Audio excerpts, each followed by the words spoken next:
this was my initial concept page.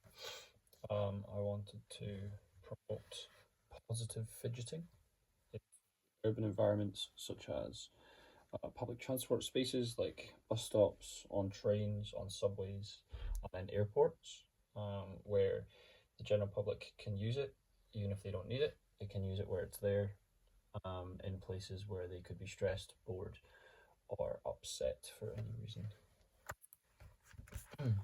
This was the first case study I looked at. It was the 2024 Singapore Grand Prix poster by Williams Racing.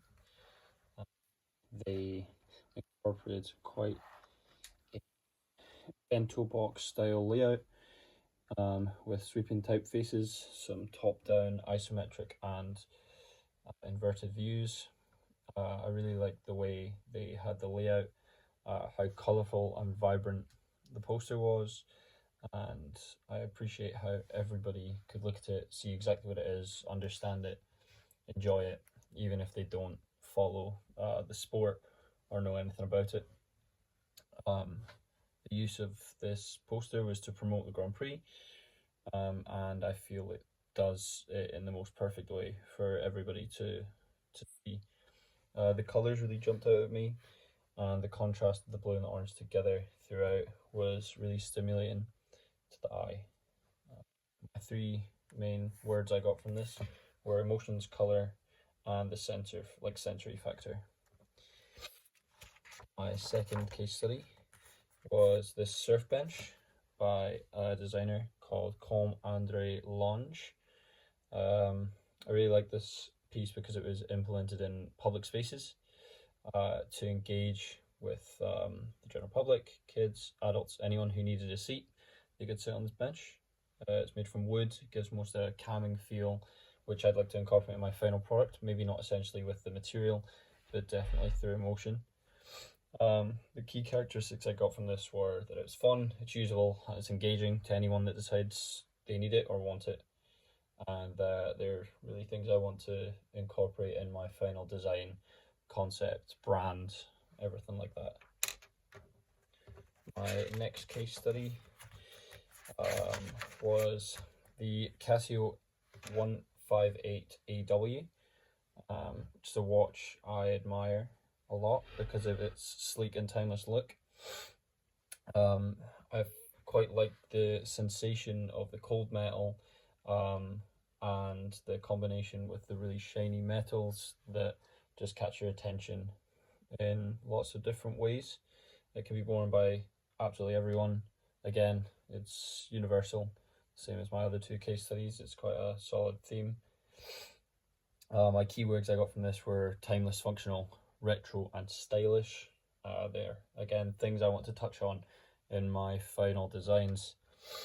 Having the senses focused on in different ways, you're feeling, you're cold, your eyes, they're dead shiny, all that sort of thing, is quite interesting to me, and I'd quite like to use that to my advantage. My next part here was the main keywords I got from all of my case studies. The three I focused on, which are in the middle here, are sensory, emotion, and universal. There are three things that I feel I managed to achieve through my designs, products, and brands. So this is my initial research into what people around me, what I, my family, my friends all fidget with in places where we should probably be doing work or other things. I went through jewelry, things you find in your pockets like your chewing gum, your wallet, keys, pens, any sort of accessories, glasses, earrings, rings, watches, that sort of thing. Underneath we have all of the users, why they think they have things like this. So for example, the watch, we have the temperature, the reflections, the weight. You know, to something like a pen, so you could roll it, you could chew it. Lots of people have clicking lids on their pens. It's all about your senses, sight, touch, hearing, all that sort of thing. My next look at info was different spaces that it could be implemented in. The first place I looked at was on buses around city centre Glasgow, as that's where I live and work and do my uni work, so it's quite an easy access, high traffic place for most people like myself. My possible opportunities were mostly looking at the poles that you have to help you stand up, stay about, all that sort of thing. Your handles on the seats to help you get in and out. The window ledge, lots of people rest their arms on that as well. So I was looking at all the available spaces that are unused that could have potential fidgets on there. I went for things like spinning, sliding, adjectives, swiping, rolling, swinging, flicking, all that sort of thing. I then thought about doing stuff with the reflections of the window and how do we look into the way the light could bounce off things into people's eyes, onto people's hands, face, jewellery, anything like that. My next point of contact was looking at the Glasgow subway. Again, looking at the poles, looking at the seats, looking at the overhanging poles, because that's not something you get on other public transport. It's mainly just on the subways. I was looking at the same opportunities, your spinnings, your rollings. Placed in the subway allowed for similar opportunities, but in a different form. It's just the poles are used to keep people stable and to help people in and out of their seats, but they have so much unused space. I feel like they can be used for other reasons. Again, with the possible opportunities, we have our clicking things like jingling. The flat walls next to the seating allowed for game-like clicking blocks, maybe leaving opportunities for other members of the public to interact with something you've moved and touched and make it their own. I had things like textures running through my head, bumpy, soft, rough, that sort of thing. I've got some tactile feelings here that I found around my space and around spaces in the subway, like with the letter around. You can maybe touch into things like that. I was very wary of the sounds around the subway and how loud it is, and how if you're fidgeting, it's not going to be about audio because you can't really hear much. It's going to be more physical, tactile, feeling stuff. So that's what I wanted to properly look at and go into with my 3 or 4 products that I had at the end of this session. I had some SketchUp ideas of different fidget tech that could go in these spaces. Things like spinning around the poles, rolling along the window ledges like this, rollers, tactile feeling, and then I had some things that swing back and forth. You could rearrange them your own. Other people can go in, do the same thing. We've got a more close up here. Then I have a little sketch of where I feel the fidget tech would be put in and around the space. We've got on the hanging bars above, on the poles, on the seats, in between your legs, anywhere that there's free unused space, essentially. My first version of one of the techs was this spinning wheel almost around the pole. This is just my initial thought. It would go spinning around like this. Yeah, it would hopefully give some haptic feedback, and would just come attached to the poles as they do. I expanded on this in my second version, dealing with the issue of getting it on the poles if it was take it off, put it on, your sort of personal thing. And I went into this inserted kind of fit together friction fit model. It works the same as version 1 and it would fit on the subway poles perfectly. I have my dimensions here, they were all measured out, all good to go. My third version, I thought more about the tactile feel, and instead of having it spin freely or like without any feedback, the inside would be ribbed, and the outside spinny bit would have these like clips that are flexible plastic. It would allow for tension and would like click in and out of the ribbed inside. It would have teeth that would catch their way around, adding more of a sensory element to the device. That was my third and final design on that one there. My next idea was to look at the slide type of tech. I'm thinking along the poles. It's mostly derived from your sliding of rings, watches, jewelry on the body, that sort of thing. More inspiration I got was from an abacus or the kids' waiting room toys. Mostly because they're about sliding around poles, patterns, and that sort of thing. My rough ideas for things about sliding were sliders along the side of the poles, going on the same axis, sliders going on the opposite axis, playing about with the form, if they were going to be small, if they were going to be wide, long, if they were going to go up and down or round. I also thought about having springs involved. Ultimately, I decided to go with the sliders along the same axis as the poles. I made this track and thought we could just have a track and a train as such, and they would slide up and down all together, creating quite a nice, smooth, sensory opportunity for commuters on the subway.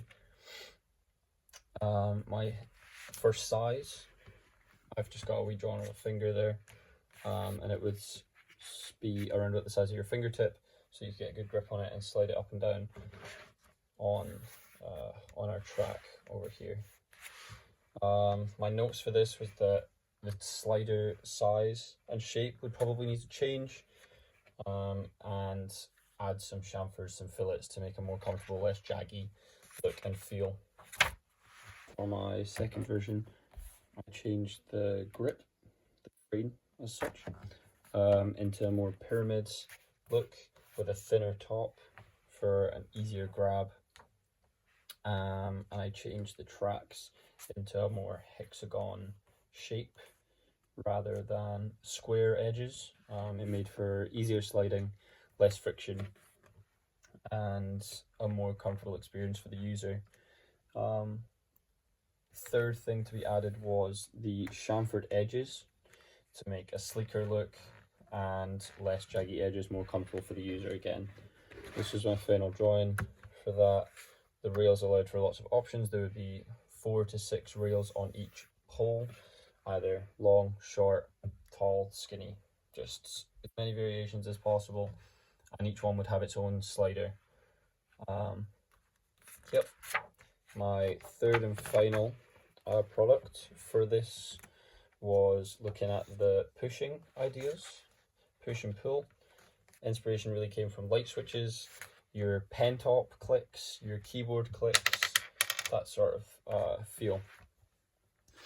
My rough ideas for it were tapping into the light switch look was a flickable switch that made a snap or crack sound every time you flicked it back and forth. I also thought about buttons on the top of the poles, like clicking on the top of a pen, and then also clicking buttons on the pole that are flush with the pole, just like a keyboard and mouse sort of thing. I ultimately decided to go with the flicking of the switch because I liked the way it sounded better than the other two options and thought there was a lot of opportunity to work with. My initial idea for this was to have the inside shape as an icon to allow for it to spin within the middle frame, which would stabilize and connect the device to the subway poles. My second version of this, I just developed the housing, rounded out the edges, a bit more sleek, a bit more comfortable. I then looked at the inside switch part. Again, chamfering, filleting, making it as comfortable and as smooth as possible for the people using it. A nice long shaft on the top to allow for lots of leverage.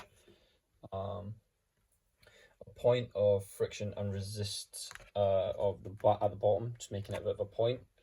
It made it more friction, would allow for a louder crack or snap when you finally flicked over that point of impact there. For my final version, the lowered walls on the frame allowed for a higher range of movement, which meant, again, a louder click, longer experience for the customers, or for the users, sorry. Rounded at the edges, I thought I'd add a spring at the bottom here, so that when the point is rubbing along it, it bends, it flexes, and then springs back into place when you've passed that point of friction. This is my final drawing, allowing for the flick back and forth and the friction at the bottom, which would expand and subtract on the spring there. For my materials, I figured the bases would be the same material as the subway poles, hopefully pre-implemented when the subway is built, rather than attach and detach. It would just be there when it was built. That'd be the final goal. Each base would be covered in NanoGuard, which is a antibacterial coating used on all Glasgow public transports, subways, buses, trains. Anything that resides in Glasgow is covered in NanoGuard.